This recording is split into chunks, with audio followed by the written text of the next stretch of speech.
দুৰ্গা মহামায়া আয় গোসানী দুৰ্গতি নাশিনী আয় মঙ্গলকাৰিণী মা দুৰ্গা মহামায়া আয় গোসানী দুৰ্গতি নাশিনী আয় মঙ্গলকাৰিণী সুৰসী হৈ আয়ে শিৱ গৰিলে আকাশৰ দেৱগণে পুষ্প বৰষিলে আকাশৰ দেৱগণে পুষ্প বৰষিলে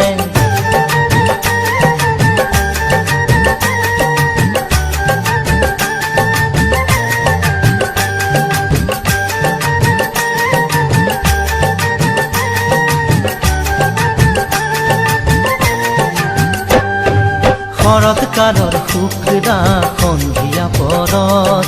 গৌৰী আহি মাতৃগৃহত হ'ল উপস্থিত